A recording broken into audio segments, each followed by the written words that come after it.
失礼ですけども、その時のこう普通のこうお給料としてはおいくらくらいだった？手取りでした。でもうすぐ3年かなっていう感じです。なるほど。はい。3年で登録者数っていうのはどれくらい？今133万人まで来ました。はい。改めてお話をお伺いしてるんですけども、深井さんがこう、YouTube 始めたきっかけ、理由っていうのはどういうところにあるんですか？はい。これはですね、非常に恥ずかしい話なんですけど、31歳違うな。その YouTube 始める前に、妻が妊娠中だったんですけど、その時働いていたストレッチ専門店で店長を僕が降りたんですよね。で、小遣いが1万円になってしまって、小遣い1万円って僕の中で死活問題なのでじゃあどうしようと思って、いろんなことをこう社内でも社外でも実験的にやりだしたんですよね。でその中で全部外して唯一当たったのが YouTube だったっていう感じですね。なんか実験的にいろいろやってたっていうのは、なんかどういった、例えばホットペッパービューティー、そのサイトの運営とか、あとはツイッターでフォロワー増やして、なんかそれでマネタイズしてみようとか、あと基本的にその店舗の集客で、普通にやってるこうビラ配りとか呼び込みみたいなことばっかやってるので、じゃなくて、もっとこういう集客あるよねっていうのを試したりとかですかね。あと TikTok もやったし、そういう感じですかね。はい、それは、お店としてやっていたのか、その個人でやられていたのか。結構グレースです。そこは、やっても勤務時間中にやってもいいって許可をもらってたんですけども、もう勤務時間も何も小遣い1万なんで、もう抜け出すの必死なんで、休みも何もない、勤務時間もないので、もうなんか全部それに捧げてました。でもちょっとある種副業的というか、半分本業でもありつつ、そうですね、副業でもあるみたいな、はい、それちょっとお小遣いとしてこう収入を得ようとしていたました。はい。失礼ですけども、その時のこう普通のこうお給料としてはおいくらくらいだった？手取りで16か17でした。なるほど。30過ぎでそうでした。なるほど。はい、やっぱりそうするとお子さんいるとっていうところはありますもんね。その時は妊娠中だったんですけど、生まれたらもっと減るんじゃないかなみたいな恐怖感とか、もうゼロになるんじゃないかなっていうのはありました。でそこからストレッチの動画を YouTube に上げ始めたと。そうですね。まず Twitter に上げ出して、個人の Twitter やったんですよ。でそれがうまくいかなくて、でストレッチで Twitter でバズってる人がいて、それを見て多分勝てるなと思ったので Twitter 上げ出して、でも Twitter でフォロワー増えるってイコールお金にならないじゃないですか。でもなんかやり続けてて、で TikTok のセミナーがあって行ったら、なんか7日間で1万人とかなったんですよ。すぐにパッて伸びたんですけど、でもこれも金にならないと。でもそのさっきのホットペッパーの運用もそうですけど、数字をウェブ上で自分でいじって伸ばす、これはもうできるって確信があったんですよね。じゃあイコールそれがお金になるのってなんだろうって言ったら YouTube しかないよねっていう結論になったっていう感じです。でそこでじゃあYouTube を本格的に始めようと。始めました。なるほど。最初頻度とかなんかどれくらいで上げてたんですか？最初はですね、最初の1ヶ月30日間毎日やったんですよ。毎日上げて、でもう100回再生されたらおーっていう感じだったんですよね。ただ、もう多分平均したら10回20回とかしか再生されなくて、で心が折れてしまって、2ヶ月目3ヶ月目の60日間で1投稿しかしなかったんですよね。でも、そこでよくこうやめなかったんですってとか、継続するの辛くなかったんですって言われるんですけど、辛かったんですけど、小遣い1万の方が辛いから継続するっていう方を選択したっていうだけですね。なるほど。でそこからどういうような視聴者の伸びっていうのがあったんでしょう？4ヶ月目で TikTok がちょっと回って、TikTok から YouTube に流して、なんか3000人ぐらいいったんですよ。でもいわゆる収益化の基準、4000時間再生年間、それが全然達成できなくて、うわやばいなと思ってたら、1月に太もも痩せ、足痩せの動画がすごい当たったんですよね。で1日でチャンネル登録者数1000人とか伸びて、で1000人1000人1000人とか増えて、これいけるなってなって、さらにアクセルバッて踏んでっていう感じですね。そこ伸びてきた時だと、その収益の方っていうのは大体どれくらい登録者数伸びてきた頃にはやっと収益化基準を満たして、でYouTube に収益化できますかって申請をするんですよね。で申請が返ってくるかどうかぐらいなので、一番最初の月で確か5万円とかでした。そこからはどういうような調子で？そこから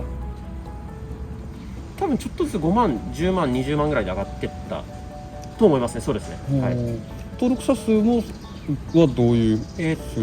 4ヶ月目5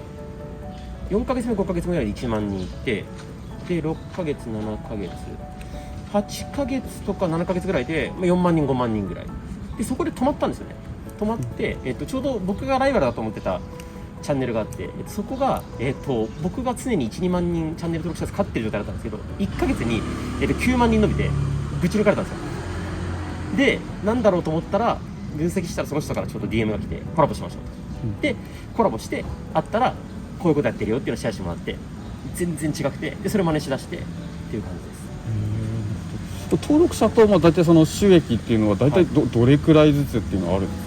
どれくらいずつ、何十万人の時に大体収益これくらいみたいな。1万人で5万円10万円ぐらいだったと思うんですよね。で多分1年、これあれですね、具体的な金額になってもいいんですよね。もう全然もちろん基本的にチャンネル登録者数が増えるにつれて、収益も右肩上がりに上がっていくって感じでした。はい、なるほどなるほど。で今ですと登録者数っていうのは何人？今133万人です。はい、大体収益的には大体どれくらいの風になってる？収益的には、はい、なんていうのかな、もともと小遣い制で、もうその日の暮らしにも困ってて、スタバ行くのも許可制だったんですけど、そういうことはなくなりました。なるほどなるほど。じゃあもう普通に生活は全然できる普通には生活できますっていうくらいにはなってると。はい、今もうお小遣い制なんですか？いや、小遣い制ではないです、さすがに。ではないんですね。はい、さすがに、はい、なるほどなるほど。これもと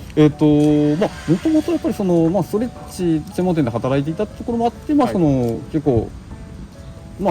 ストレッチを教えるというか、そういう動画を出すっていうところにはそんなに抵抗とかは感じありました。なかった？すごくありました。ありましたか？今でもあるんですけど、もともと出たくないので、強烈に出たくなかったので、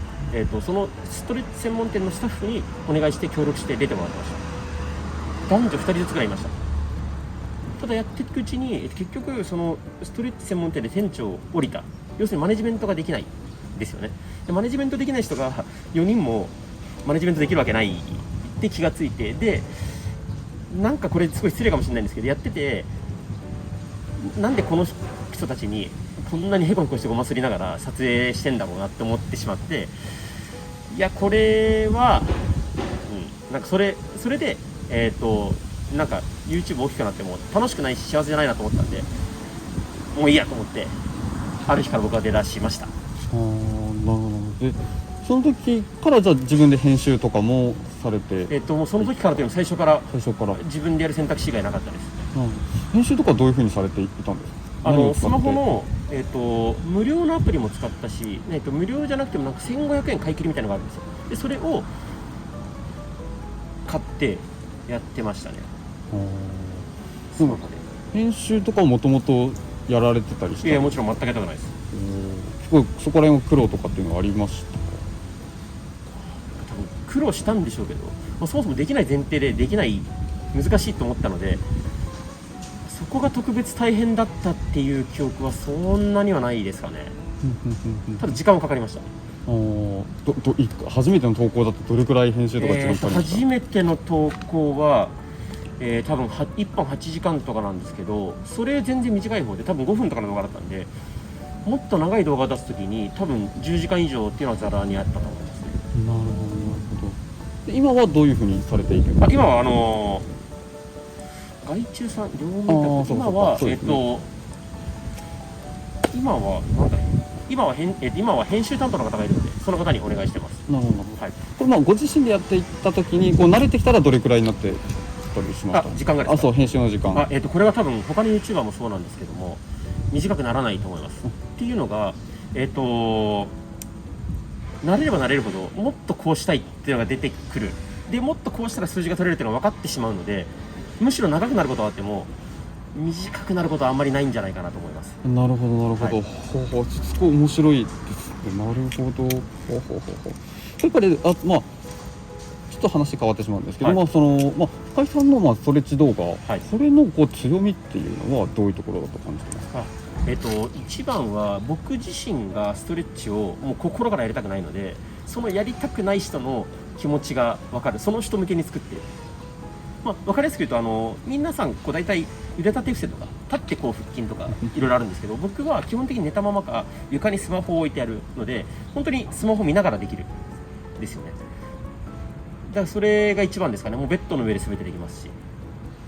っぱりそこはこうチャンネル、登録チャンネル名にも現れてるっていうところですかね。そうです。最初は実は、ズボラストレッチ、はい、チャンネル名違ったんですよ。ゆるストレッチってチャンネルだったんですけど、でもそのゆるストレッチってなんかこうキャッチーじゃないなみたいのはなんとなくあって、でずっとツイッターで実験したんですよね。いろんなツイートを毎日しまくって実験をして、でそこで、ズボラ開脚っていう動画出したんですよ、ツイッターで。でそれがちょっと当たったんですよね。でズボラ開脚とストレッチ、ズボラストレッチで開催しました。3、4ヶ月経ったぐらいですかね。ほー。やっぱりじゃあそういうこう、やっぱり深井さん自体結構分析とかはお好きっていうところなんですね。分析は好きっていうかオタクです。もう一日中こう数字見てられますね。すごい楽しいです。これ今後っていうのは深井さんのその、なんかどういう風になっていきたいっていうのはあるんでしょうか。今後はこの YouTuber としてどうこうって正直なくて、一番は有名になりたいってわけじゃないんですけど、なんか自分が見たことない世界を見ていきたいので、例えば、僕らのダイエット系とか筋トレのジャンルって、もう世間一般の方が100人いたら100人知ってる著名な方って僕正直あまりいないと思っていて、でも逆にビジネス界だったら金国西野さん、堀エモ門さん、ひろゆきさん、メンタリスト大悟さんっていらっしゃると思うんですよ。っていうこういう方となんか肩を並べれるようなビジネスマンというか、で僕は基本的にマーケッターだと思ってるんで、そういう風になって、でそういう方々と一緒に仕事やったりとか、なんかもっと規模の大きいことというか、なんかもっと僕が有名になるんではなくて、なんかもっと大きなことを協力するというか、そういう面白い人たちと面白いことやりたいなと思っています。それができるのが YouTube ってことですか。別にそこは YouTube にはこだわっていない。やっぱり、そういう方は実績があるじゃないですか。西野さんだったら、オンラインサロンとかいろんな実績があって、でその中で僕って今実績が YouTube しかない。これじゃ圧倒的に弱いと思っていて、でそこで、皆さん共通しているのがずっと本出し続けてるんですよね。だから僕もまず1冊目今年の、年末年始に出すんですけど、そこで確実に10万部っていうベストセラー作家になる。そうするとベストセラー作家かける、YouTuber100 万登録になる。でこのポジションってなかなかいないと思ってるんですよ。で、さらにそこでそれプラスアルファ今、マッサージガンとか物販ブランド作りも進めてるので、それもうまくいけばもうさすがにこうマーケッタービジネスマンとしての地位が確立できるんじゃないかなと思ってます。はい、そういった上でこうやっぱりそのそういう大きな夢がある中で、やっぱりその、今こうなかなか、普通の人だとそうやってもともと専門店で働いたりとか、お勤めされてるっていう方たちが多いじゃないですか。はい、でそこをやっぱりそういうこう自分の場所を作れるっていうのが YouTube だったりするんでしょうかね。YouTube ってどういう自分の場所を作れるきっかけ、僕が発信するタイミングでストレッチとか筋トレ系で、この人っていう YouTuber って僕多分片手で収まる下手したら 3,4 人ぐらいしかいらっしゃらなかったんですよね。で正直その形見てて多分いけるなと思ったんですよ。っていうのが、確かに、解剖学体のこととか詳しいしスタイルもいいし素晴らしいんですけども、そのマーケティング的な視点で見れてないなっていうのを感じて、そこだったら絶対負けないと思ったのでそれをやりだした。だから僕は強みがたまたまその YouTube で当たっただけであって、だから僕多分接客業とか営業とか、マネジメントとか絶対できないんですよ。それがたまたま YouTube でぶつかったっていうだけだと思います。なるほど。これ深井さんにとってそのなんか YouTube っていうのはどういう場所っていうふうに認識なんでしょうか。そうです。僕の強みが思い切り活かせる場所ですかね。どういう場所？そうかな。YouTube どういう場所か。働いてるとなかなかこう、自分の立場とかもあったりとか、やっぱり言いたいことも言えなかったりとか、自分のこうやりたいのにできないとかもあったりされるじゃないですか。そういうところをこうなんか自分の場がそういうネットですけどもできるっていうのは結構大きかったりされます。そうですね。僕の場合、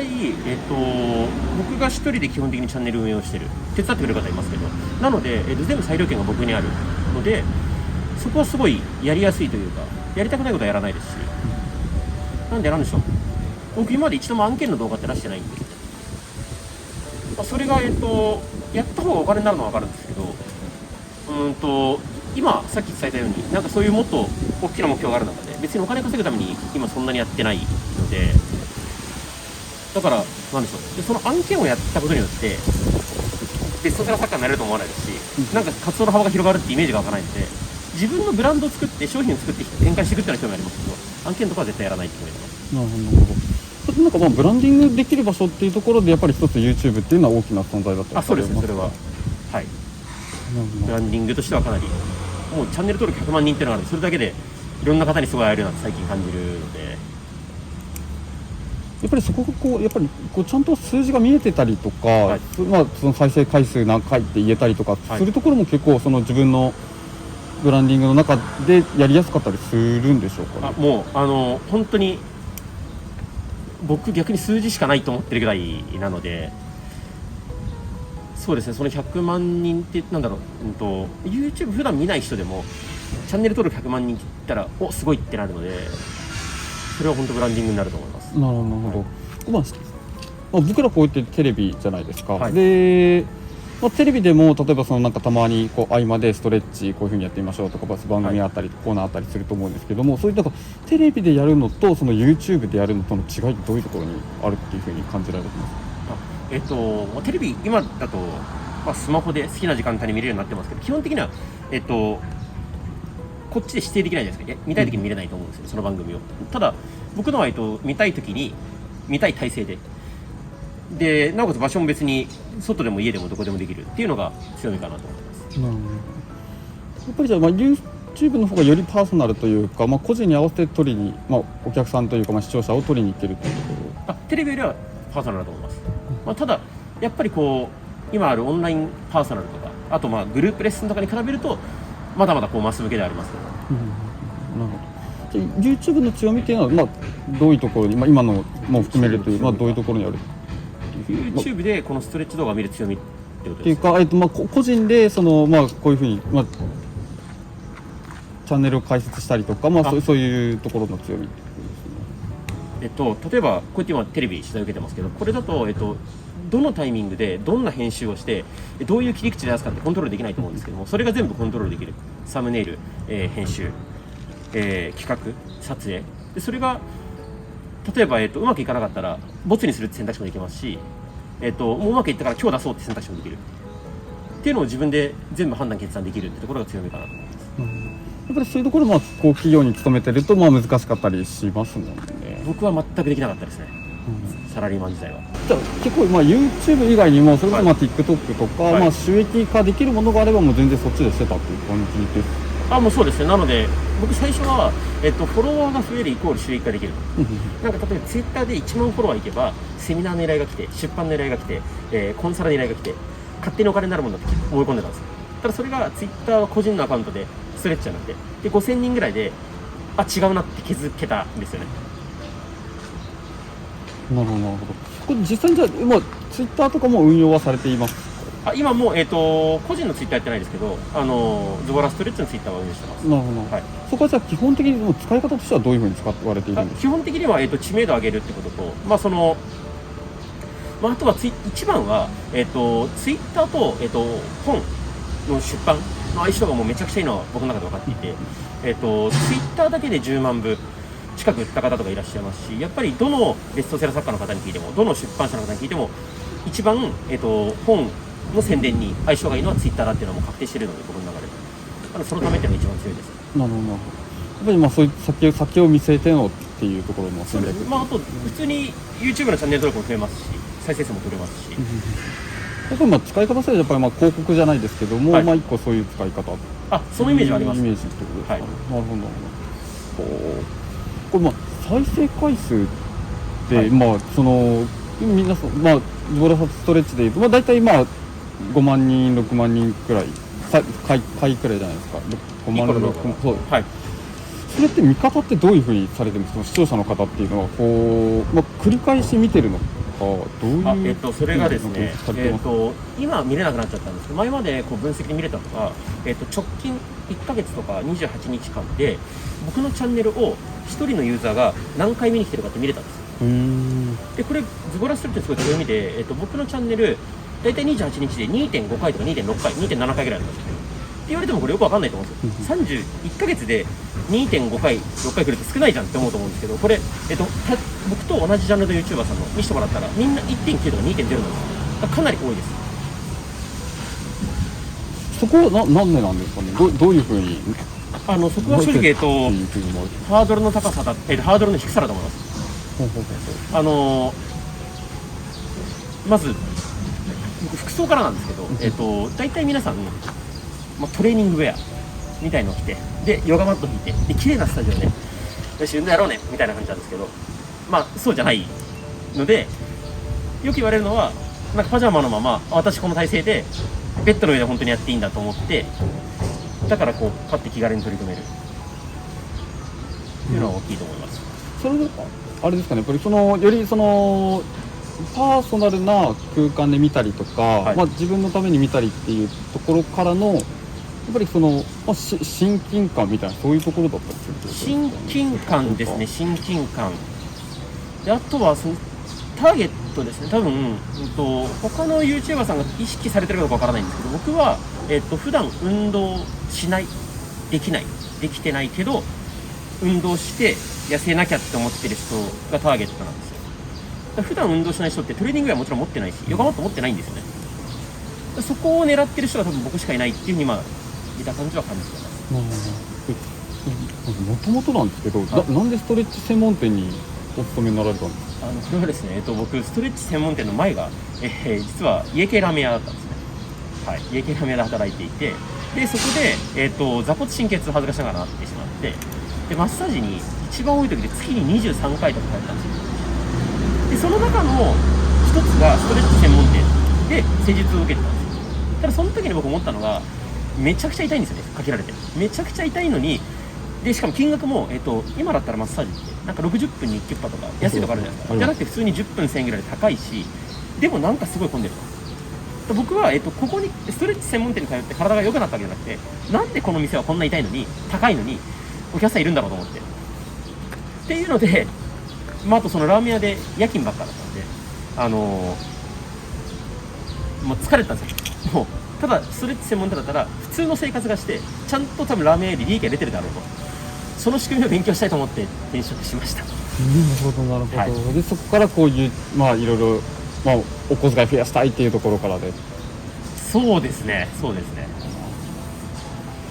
す。はい、 OK です。ありがとうございます。ありがとうございます。ちなみにあれですよね、僕多分本当に何秒か数分ぐらいですよね、僕が実践できるの。多分企画自体は多分7、8分で、はい、でYouTube の、歴史みたいな話もありつつ、先ほどお話しした副社長もありつつ、あと企業がどういうふうに YouTube を使っているのかと、あと個人はどう使っているのかというところで深井さんというところなので、個人僕だけですか？だけです。うわ、すごい。他は並ばないですね。そうですか。イメージとして個人も利用していますで、こう、画面撮りとかで他のチャンネルもしかしたら出てくる可能性はありますけども、取材としてっていうのは今深井さんだけっていう感じです。ありがとうございます。はい、すごい。いいところです。はい。大丈夫ですか？大丈夫です。はい。OK です。ありがとうございます。ありがとうございます。はい。なんか細かいこと言おうともいくらでも喋れるんですけど、あんま深掘ってもしょうがないですよね。そうですね。なかなか難しいバランスではあるんですよね、正直なところ。